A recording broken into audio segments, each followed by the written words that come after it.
Hello everybody, it's vanburman here. Welcome back to another video, and I thought we would take the opportunity to have a look at the latest beta update on the Steam Deck. I've realised that I've sat too far away from it now, which is great news. Let me bring that forward a little bit closer. So there's a lot of good bits in there around. I don't know if it's actually going to show me the updates. No, but I have just updated it. I'm on the preview branch at the minute, and there's some good bits on there around compatibility with docks and hubs and the like, which I know that I guess Valve has been needing to push out for a while now. There's also a lot of updates since I last made a video on the Steam Deck, so that's also pretty good. We're going to just try it with my portable 4K display and really just see how it does, because there's meant to be some stuff in there around like setting resolution and stuff from the Steam Deck. I noticed that that's new. I don't know if that's new for this one, but like it's meant to sort of like have I can't remember what the codec is called, but you know, like the communication between the two devices, so that you don't get a mismatch of displays and resolutions and what have you. So the screen I'm going to be using is next to the deck here. We'll talk through it a little bit, but it's a standard 4K screen. You can go up to 60 hertz, but I have had issues before trying to get it to work with the Steam Deck. A bit, hit and miss, I would say, and all of the UI looked really wrong, really, obviously really small because it's trying to make it to 4K, and then no scaling options, that sort of thing. So it's a bit of a niche use case, I guess, but hopefully it's a good idea of, maybe what we can expect from this new build. Should say I didn't try it before the new one came out, so we are just assuming that all of this is as a result of the new update. So I'm going to move the Steam Deck out of the way, but I guess I just wanted to prove that I was actually doing it, but I'm sure you will believe me. And then let me just adjust this so that we're looking at the right thing. So this is it on the 4K screen, and hopefully we'll be able to see some stuff. Oh, hello. You'll be able to see me, which I wasn't actually necessarily expecting. Let me bring this forward so I can use it. There we go. Focus is not... Oh, okay. Focus is all right now. So everything is compared to how it was before. So effectively this was like half the size, and none of the stuff fit in the screen particularly well. But if we go to display now, there is a resolution setting. Unfortunately, it doesn't come with one for whatever reason. Mine doesn't come with one when I plug it in, but there is the option to set it to various resolutions, which is actually really nice. So we've got 1440p at 60, which is probably about right. And then we've got 4K at 30. I don't know if that's because of the hub or the cable or something. It shouldn't be, but in any case, it doesn't really matter. And we've got a 50 hertz option as well. So I'm going to set it to 1440 because I think that's what it is anyway, at 60, which is probably how you would want to use it on this type of screen anyway, which is nice. We now got the option to scale the image as well. I don't really think... Oh, it scales it in terms of that. See, this is like all the stuff that's really has been needed, I think, for a very long time. I'm not sure what night mode is, the yellow tinge thing. But this should, in theory at least anyway, give us a lot more compatibility with various displays, particularly like ones like this that I think are maybe a little bit more awkward than like a gaming monitor or something like that, because it is awkward having a 4K screen. I've tried to use it with older graphics cards and stuff, and sometimes it does throw up a bit of a problem. It's a shame that I can't get the latest news on there, because there is some really good stuff about it being able that it's a bit more compatible with like funky resolutions and stuff, but I think we might be out of luck on that for now. Might be worth, I guess, trying a game, see how it works, see what like display options and things that I get. Let me see what I've got installed. So I want something that's going to be, we could try Elden Ring, I guess. Left 4 Dead, No Man's Sky, something that's like easy to change as well. I guess Elden Ring is not too bad. But we got anything? Oh, Doom. Doom might be good. Let's try Doom if it's installed. Oh no, it's not installed. Ah, no, that's not installed it. Would help, wouldn't it, if I went to my installed page. There we go. Got Skyrim, but I don't know if that will load up first time. And that's the only misgiving I have with that one.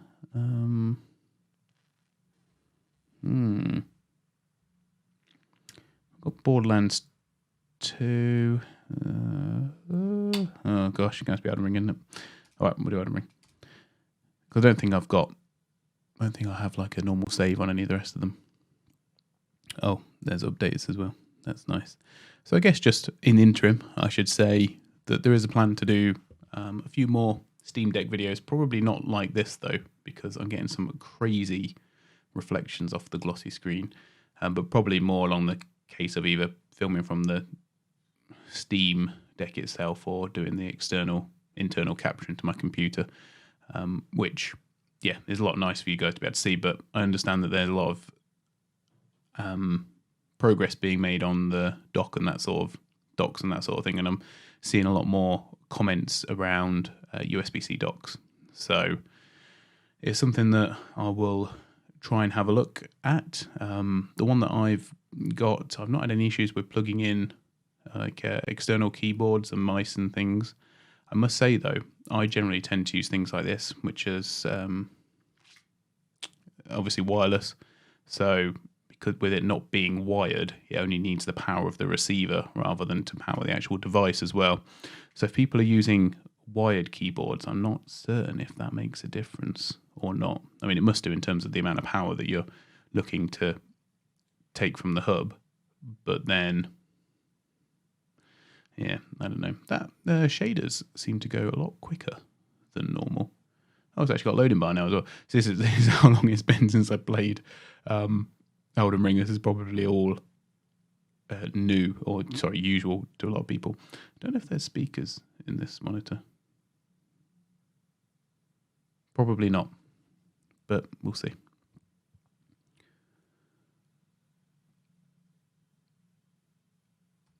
Just want to get in, see if I can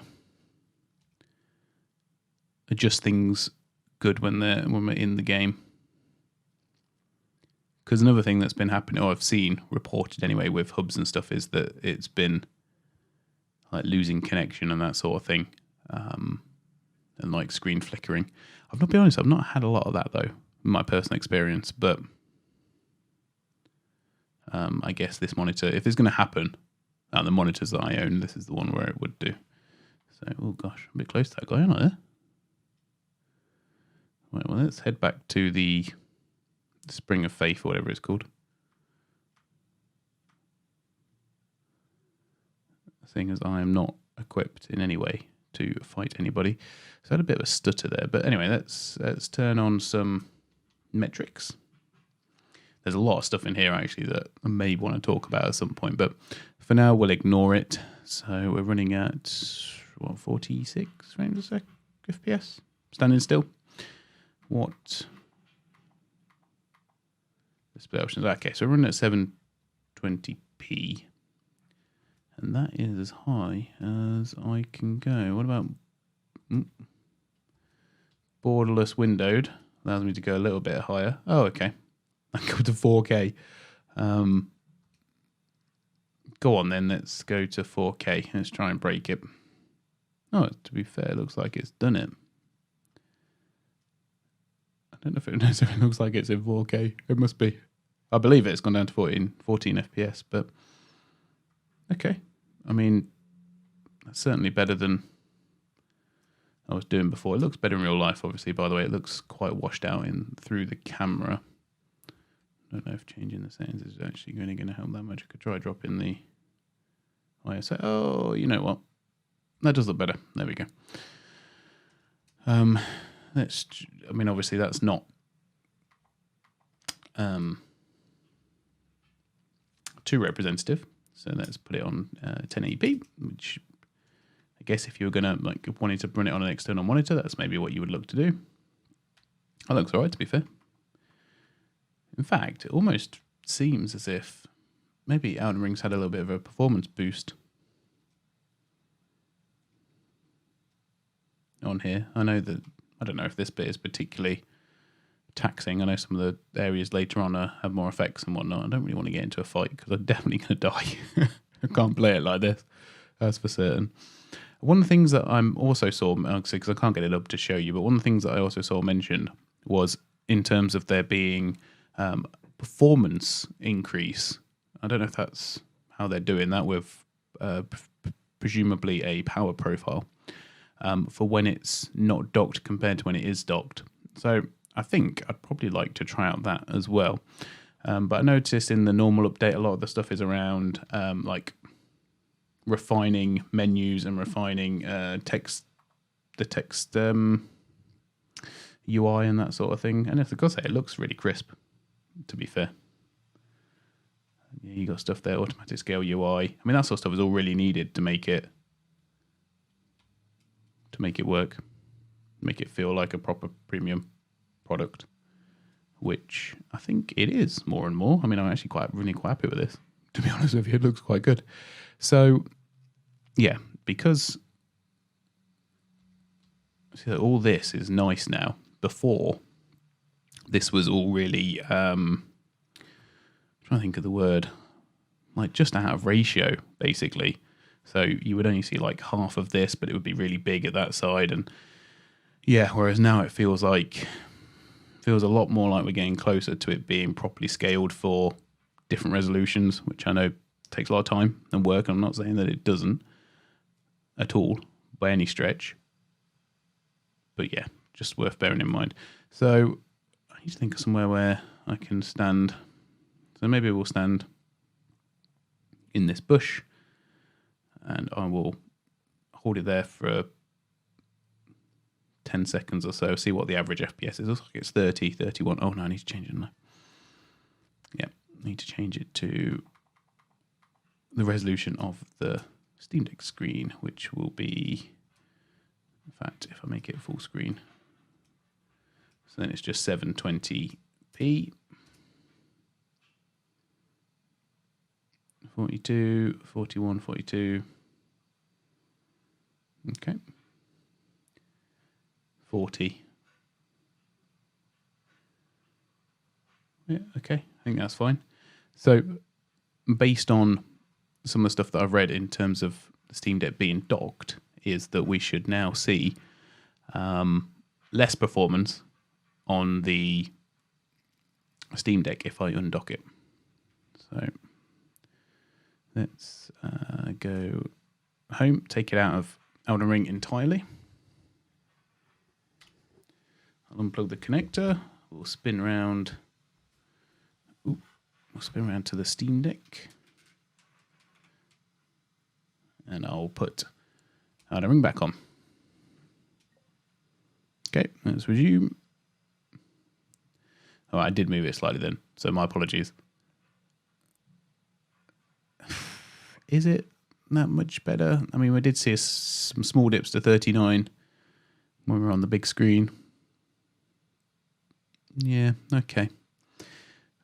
It's within margin of error in any case, even if that is something. But maybe it's more indicative of what's being worked on rather than what stage we're currently in. I get it though, because you can take the whatever wattage you're using to power the screen and then use that for powering the internal components. Oh, looks like I ran out of battery. Well, you know what? That's actually probably not such a bad time to end it, I guess, because I've gone through a lot of stuff that I wanted to get through. Thanks for watching. Let me see if we've got another alternative angle on here. No, we don't. Oh, okay. Wow, that is really blown out. But in any case, yeah, thanks for watching. I hope you enjoyed it. I'm happy to do and will be doing some more Steam Deck videos. That one was just something to show, I guess, how far it's come, particularly since I started using it from the first day, and since I've used it in the interim as well. It seems to be a lot more compatible, particularly with, like I say, this monitor being a bit more difficult to display properly sometimes because it is 4K and a bit finicky from using with the Steam Deck. But yeah, I'm really actually impressed with that. So let me know what you think down below. I don't, like I say, it'd be interesting just to test the difference between the Steam Deck in its native format and then when it's displaying externally for a hub. It would be great if there was some performance increase, you know, sort of in the similar way as that we see with the Switch. That has a slightly, as far as I'm led to believe, a better performance when it is docked compared to when it's in handheld. And of course, then you've got the upscale and stuff. So if you really ever notice that difference per se, but in any case, I will leave it there. Thanks for watching. I'll see you all very soon. Bye for now.